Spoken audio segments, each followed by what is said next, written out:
Let's talk recurring revenue. Let's talk about creating it without creating a big, massive membership site. And I want to specifically dive into a program that I created that was PDF files that had thousands of paid members. And this was around 20 years ago, and why it's working even better today. Oh, yes, my friend. This is Ryan Lee. And as always, we do this here one take, no edits, no employees. We're just showing and teaching, and I'm sharing with you lessons I've learned uh, building one person businesses since the late 90s online, mostly in health and fitness and strength and conditioning. And now in my 50s, I'm helping my fellow second act people create awesome businesses the right way, the real way, without the cheese in the sleeves. And again, today we're talking recurring revenue. What's old is new. And what I've been noticing is the comeback to smaller, leaner, more simple recurring revenue programs, because recurring revenue really is a thing. Let me look you in the eye right now.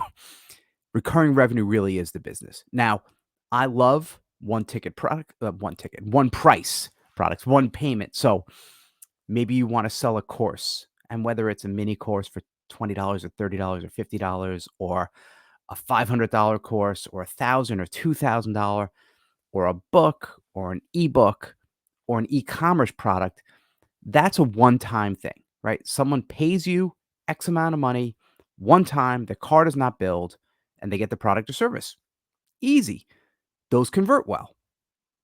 But and you could have a great month, right? But you're still only as good as your last month. You can have a $50 product or program, right? $50, sell 100 of them, you make $5,000 this month. Great. Next month, day 1 of the month, you're back at 0. It is and I've said it before, it's the Janet Jackson, like, "What have you done for me lately?" So if we can get recurring revenue, if you had 1,000 people or 100 people paying $50 a month for a new program, a new something every month, changes the business. So recurring revenue is something that I've really focused on, and it was the game changer for me back in 2001 when I launched my first membership site for strength and conditioning. I'm gonna do another video on that, but today I wanna show you a different thing. But why do I see this shift happening? Number 1, there's a much lower barrier to entry, meaning you can start on YouTube with no price, with no price, with with no money, right? All you need is your phone, any camera phone. God, do I sound old? A phone on your camera, right? An iPhone, whatever phone you have, they all have cameras now. You could start recording, upload it to YouTube, and it's free. So there's almost no barrier to entry to start. S- LinkedIn, Facebook, X, Pinterest, Instagram. These are all free, and they're all free for you to start using today, which is good for you. However, it also means there's thousands, tens of thousands, hundreds of thousands, millions of people doing it. So how do you stand out?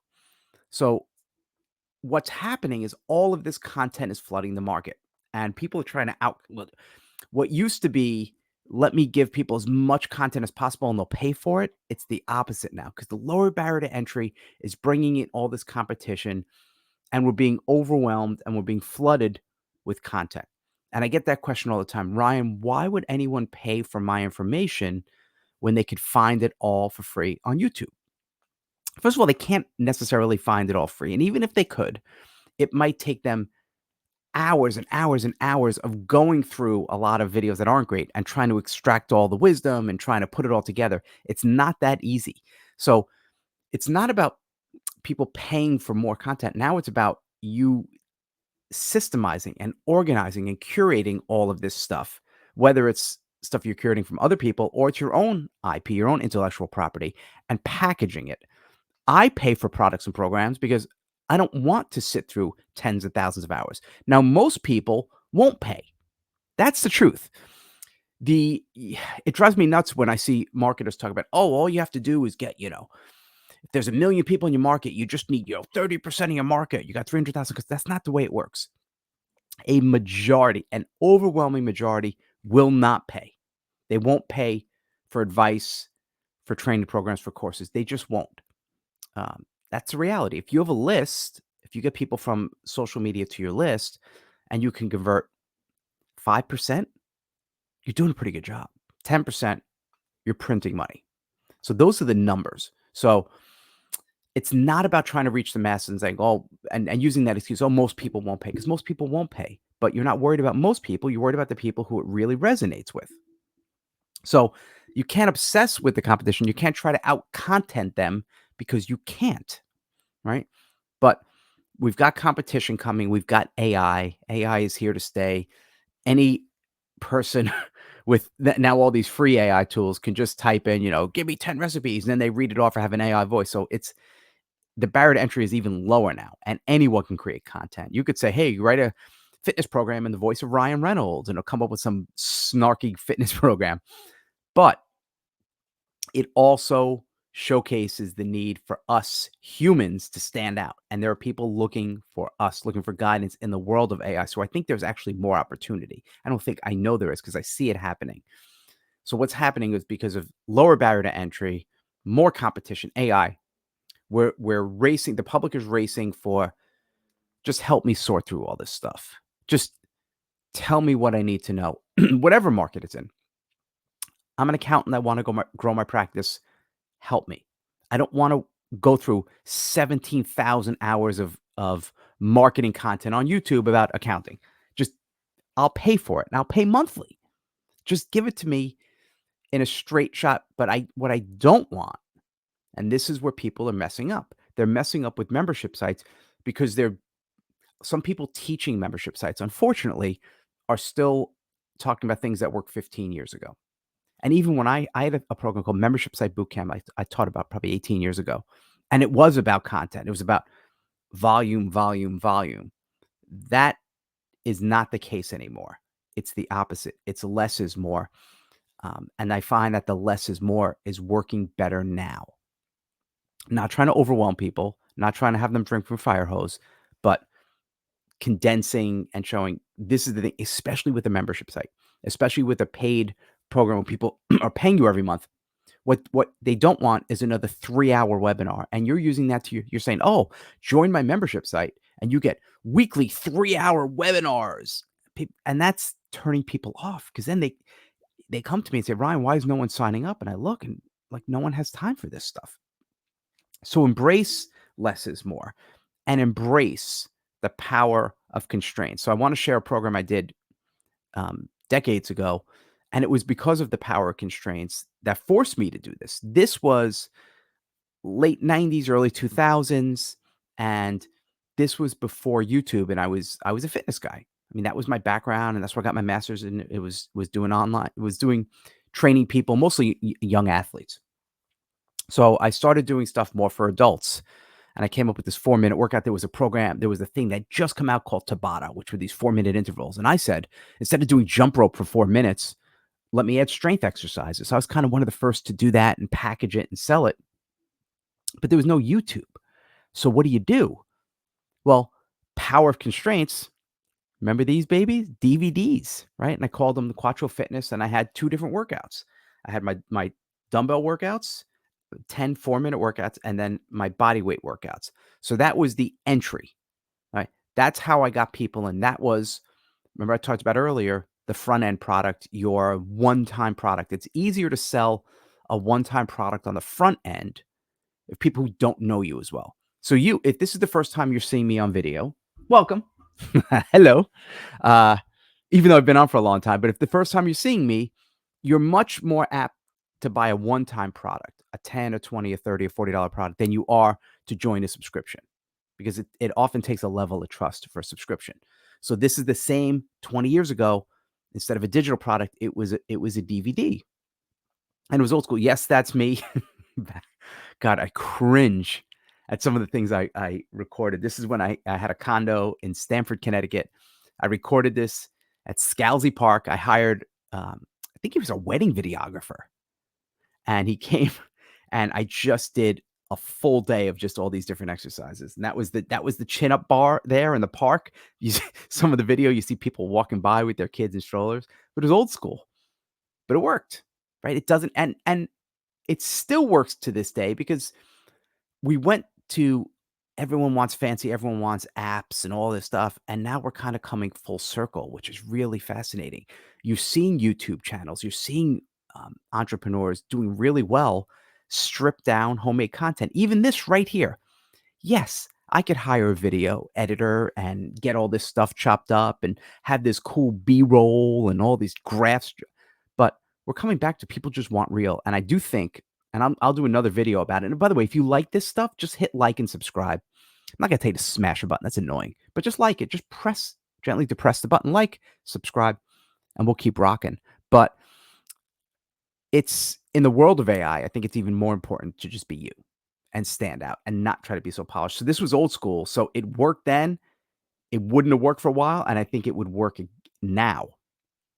And this was where I then took the video, the DVDs, and then this led to my back end where I sold the workouts and I had a membership site on the back end. So it was like one-time product, right? My DVDs to my recurring revenue program, which is what I'm doing to this day, right? I've done this in multiple markets and multiple niches and multiple times in different hooks. And my clients, I've been teaching my clients how to do this for decades, and it still works. Back then, it was DVD to memberships with like PDF files. Now I'm doing a digital product to PDF files. So topics change. Some of the models change, the modalities, but not the actual business system itself.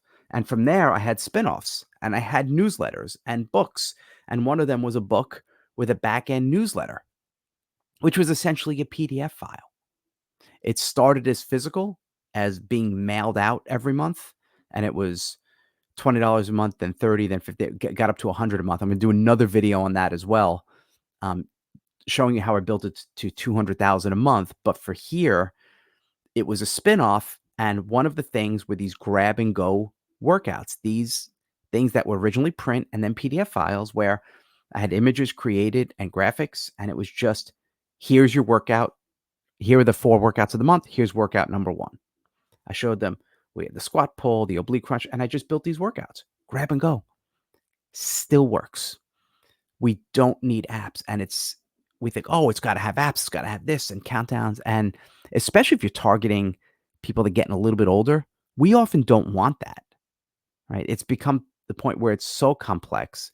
And what we don't want, what we especially don't want, if you're trying to teach whatever it is, we don't want a 3-hour thing. I don't need a 3-hour lecture on the 4 rotator cuff muscles, the supraspinatus, infraspinatus. Yeah, teres minor subscapularis. I can still throw that down, but the general public doesn't care, right?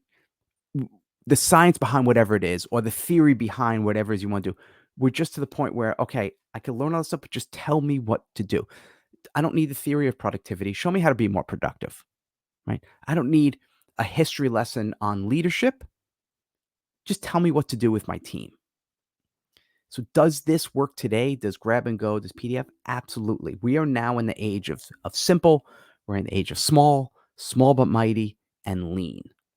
And this is what I'm embracing now in my 50s. And now what I'm teaching other people, 40s, 50s, and 60s and beyond, is to create recurring revenue, but doing it more under the lean lens, the simple lens. Let's not try to out content and outproduce everyone. This is my new thing called the All Access Pass, where they are essentially, it's like a buy one, get 2 free. So the value is insane, but it's delivered more as grab and go. Here's your thing. Here's what to do. I'm not going to give you 17 hours of theory.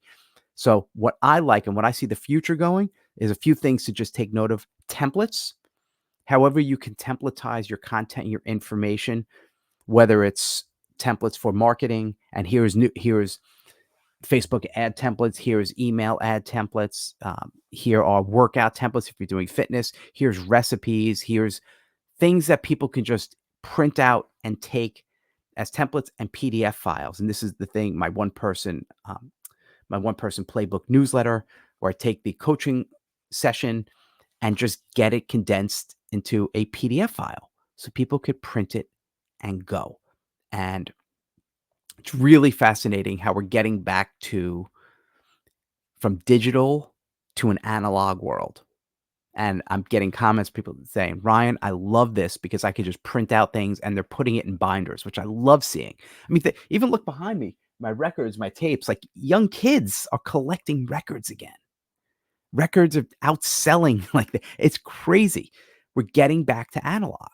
And I'm not saying you have to deliver an analog, but if you deliver it as a PDF, it becomes an analog if they want to print it. They don't have to. They could still look at it online. They can still look at it on their phone, wherever they want. But I'm really embracing the smaller thing. And if you're doing any type of coaching programs, I'm now recommending 20 minutes or less.